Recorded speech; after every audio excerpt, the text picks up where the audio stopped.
स्वागत है आपका हमारे खास बुलेटिन में। मैं हूं आपके साथ तो शिल्पा रावत। तो 2024 की जंग शुरू हो चुकी है। सत्ता की धुरी, दलित वोट मजबूरी। 2024 में लोकसभा चुनाव होने और ऐसे में राजनीतिक उठापटक तेज हो चुकी है। पार्टियां अपनी अपनी रणनीति बनाने में जुटी हुई हैं। एक तरफ सपा बसपा दलितों को साधने में लगी है तो दूसरी तरफ कांग्रेस ने दलितों को साधने के लिए चाय पर चर्चा का प्लान तैयार किया है। उत्तर प्रदेश की चुनावी बिसात सिर्फ धर्म नहीं बल्कि जातियों में भी बटी हुई है। करीब 21% दलित वोटरों ने जिस पार्टी का दामन थामा उस पार्टी का चुनाव में बेड़ा पार होगा। 2024 की चुनावी बिसात पर एक के बाद एक चाल चली जा रही है। शह और मात के खेल में जाति और धर्म की भूमिका बड़ी है। अब सवाल यह है कि उत्तर प्रदेश में अब की बार दलित किसे राज दिलाएगा। वैसे आंकड़ों से समझे तो यूपी में कई सीटें ऐसी हैं जहां दलित समाज निर्णायक रोल में है। 20 जिलों में तो 25% से ज्यादा अनुसूचित जाति जनजाति की आबादी है। यही वजह है कि अभी पार्टियों की नजर दलित समाज पर है। आज हम इसी मुद्दे पर अपने मेहमानों से बातचीत करेंगे और सीधे उन्हीं का हम तारुफ आपसे करा देते हैं। कौन कौन खास मेहमान इस वक्त हमारे साथ जुड़े हुए हैं। कांग्रेस प्रवक्ता संजीव सिंह है हमारे साथ। बहुत स्वागत सर आपका जी उत्तर प्रदेश उत्तराखंड पर। साथ ही हमारे साथ इस वक्त भुवन जोशी साहब हैं, वो भी हमारे साथ जुड़ चुके हैं समाजवादी पार्टी से। आपका भी बहुत स्वागत जी उत्तर प्रदेश उत्तराखंड पर। और हमारे साथ दलित चिंतक रविकांत जी भी हैं, बहुत स्वागत आपका भी। और हमारे साथ कुछ ही देर में एसएन साहब भी फोन लाइन पर जुड़ेंगे। तो चर्चा की शुरुआत करते हैं सबसे पहले कांग्रेस प्रवक्ता के साथ, संजीव जी के साथ। मैं सबसे पहले आप ही से जानना चाहूंगी, कांग्रेस की अगर बात की जाए तो ये कहा जाए कांग्रेस भी अब पूरी तरीके से मैदान में कूद चुकी है, क्योंकि आप लोगों की तरफ से भी कार्यक्रम की शुरुआत की जा रही है और जाएंगे आप लोग भी चाय पर चर्चा करने के साथ।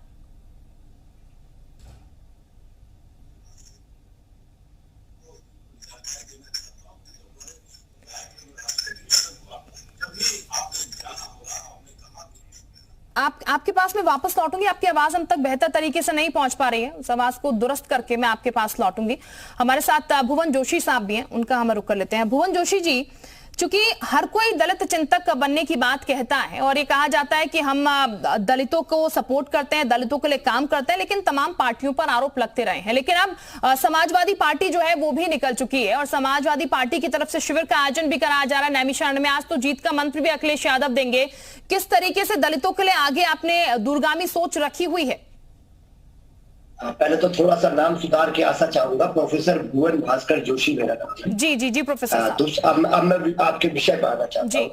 मैं आपको बताना चाहता हूँ, राष्ट्रीय अध्यक्ष माननीय अखिलेश यादव जी ने कहा है जो हमारा जो चुनाव चिन्ह है साइकिल, उसके दो पहिए हैं, यानी कि दो विचार, एक लोहिया का विचार, एक अम्बेडकर जी का विचार। हम इन दोनों विचारों को लेकर आगे बढ़ने का काम करेंगे और निश्चित तौर पर राष्ट्रीय अध्यक्ष माननीय अखिलेश यादव जी ने संगठन में उन अनुसूचित जाति के लोगों को महत्व दिया है। इसके साथ साथ हम लोगों ने एक अम्बेडकर वाहिनी बनाने का काम करा है, जिसके तहत हम दलित समाज के लोगों को आगे बढ़ाने का काम कर रहे हैं। आज हम संगठन में बढ़ाने की हैसियत में, लेकिन जब सरकार का समय आएगा तो सरकार में भी उनको प्रतिनिधित्व देने का माननीय अखिलेश यादव जी ने संकल्प लिया है। और रही बात जो चर्चा आज आपने करी है और आपने कहा है कि आज हमारा जो प्रशिक्षण शिविर हो रहा है नैमिषारण्य में, मैं कहना चाहता हूँ वो ऐसी भूमि है जहां से हमेशा युवाओं ने, देश ने प्रेरणा लेने का काम करा है, प्रदेश ने प्रेरणा लेने का काम करा है। निश्चित तौर पे वहां पर कार्यकर्ता का प्रशिक्षण हो रहा है, क्योंकि आज के समय में हमें लगता है कि भारतीय जनता पार्टी को अगर हमें हराना है तो हमारे कार्यकर्ताओं का प्रशिक्षण आवश्यकता है, क्योंकि हमें केवल भारतीय जनता पार्टी को नहीं लड़ना, हमें उनकी नफरत को हराना है, उनके प्रशासन को हराना है। पार्टी तो असुर बता रही है बीजेपी को और ये कह रही है कि असुरों का संहार यहाँ पर हुआ, इसलिए असुरों का संहार करने के लिए नैमिषारण्य को हमने चुना। लेकिन बीजेपी भी कह रही है कि आप लोग मारीच के वंशज हैं, छल कर रहे हैं लोगों के साथ, दिखाते कुछ हैं करते कुछ हैं। मैं जिस प्रकार आज उत्तर प्रदेश चल रहा है, उत्तर प्रदेश में आज जिस तरह का नफरती माहौल है, उत्तर प्रदेश में जिस प्रकार कस्टोडियल डेथ का एक रिकॉर्ड बनाने जा रहे हैं यूपी जी, उस तहत हम कह सकते हैं कि आज वहां पर इस तरह की बातें जो हमारे नेताओं ने कही है वो प्रासंगिक लगती है। क्योंकि रेप की घटनाएं, चाहे आप देखिए कानपुर में देखिए, लखनऊ में देखिए, जालौन में देखिए, एक हत्या और रेप प्रदेश आज उत्तर प्रदेश बन गया। तो इसलिए ये कहना कि आज के जो मौजूदा समय में है, इस पर समय भारतीय जनता पार्टी उस तरह जैसे असुरों के समय में होता था, वो उसी तरह का एक तुलना करी गई है। मैं आपसे कहना चाहता हूँ इससे बड़ी बात मैं आपसे कहना चाहता हूँ कि भारतीय जनता पार्टी को अगर हमें हराना है तो उनके जो साइलेंट पार्टनर है, जो दिल्ली में है, जो उनके हैदराबाद में है, जो उन्हें चुनाव में मदद करने आते हैं, उससे लड़ना है, इनके धनबल से लड़ना है, इनकी नफरत की राजनीति से लड़ना है, इनके प्रशासन से लड़ना है जो इनकी चुनाव में मदद। ठीक, इसके लिए मैदान में एसपी भी उतर चुकी है। दलित चिंतक रविकांत साहब भी हमारे साथ हैं, उनका हम रुख कर लेते हैं। रविकांत जी, जब चुनाव होते हैं उस वक्त दलितों की याद सबको आ जाती है, लेकिन वाकई में अगर बात की जाए आजादी से अभी तक तो तमाम पार्टियां जो ठोक बजाकर ये दावा करती हैं कि हम दलितों की शुभचिंतक है, हमने दलितों के लिए काम किया, आज के परिप्रेक्ष्य में आपको क्या लगता है वाकई में कि दलितों के लिए उतना काम हो पाया है जितना करना चाहिए था? दलित कोई ऐसा नहीं है कि उस पर रहम किया जाए, ये संविधान ने उसको ताकत दी है जी। वो भी इस देश का नागरिक है, मतदाता है, और वो इस समय बाबा साहब भीमराव अंबेडकर के संविधान सभा के दिए गए अपने अंतिम भाषण की अंतिम पंक्तियों में वो भरोसा कर रहा है। बाबा साहब ने कहा था पूरे संविधान सभा में, जिसमें 95% से ज्यादा सवर्ण जाति के लोग थे जी, उस बीच में बाबा साहब ने कहा था कि ये जो दलित वंचित तबका है वो अब गुलामी का बोझा ढोते ढोते थक गया है, उसे सत्ता चाहिए जी। आज की तारीख में जब पूरे दलितों को केंद्रित करके राजनीति हो रही है, उनका वोट हासिल करने के लिए राजनीति हो रही है, दरअसल उसका मकसद है कि इस देश के लाल किले पर दलित कोई तिरंगा फहराए। क्या इसके लिए कोई राजनीतिक दल तैयार है? क्या नरेंद्र मोदी किसी दलित को प्रधानमंत्री बनाएंगे? और अगर नहीं बनाएंगे तो इस देश में दलितों के साथ न्याय नहीं हो सकता है।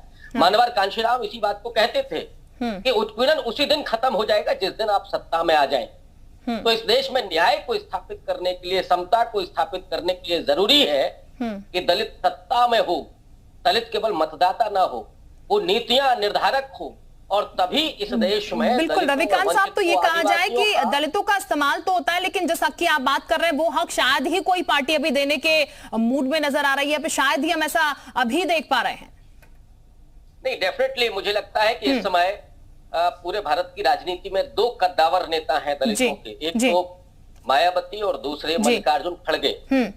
और कांग्रेस पार्टी ने अपने रायपुर शिविर के बाद जी और मल्लिकार्जुन खड़गे को राष्ट्रीय अध्यक्ष बना करके ऐसा संकेत दिया है कि वो सामाजिक न्याय की राजनीति करने जा रही है। वो 50% सीटों पर, 50% संगठन में, 50% और चुनाव लड़ाने में वो आरक्षण का पालन करेगी। माने दलित, पिछड़ा और आदिवासियों को वो टिकट देगी, संगठन में भागीदारी देगी, महिलाओं समेत, अल्पसंख्यक को समेत 50%। तो कांग्रेस पार्टी में खास करके राहुल गांधी जिस तरह से सामाजिक न्याय के सवाल पर बोल रहे हैं, मुझे लगता है कि कांग्रेस पार्टी ने यह मन बना लिया है कि वो मल्लिकार्जुन खड़गे को प्रधानमंत्री बनाएंगे। और अगर कांग्रेस पार्टी ये करती है, संकेत देती है, तो जाहिर तौर पर कांग्रेस का पुराना वोटर रहा है दलित, वो कांग्रेस की तरफ जा सकता है।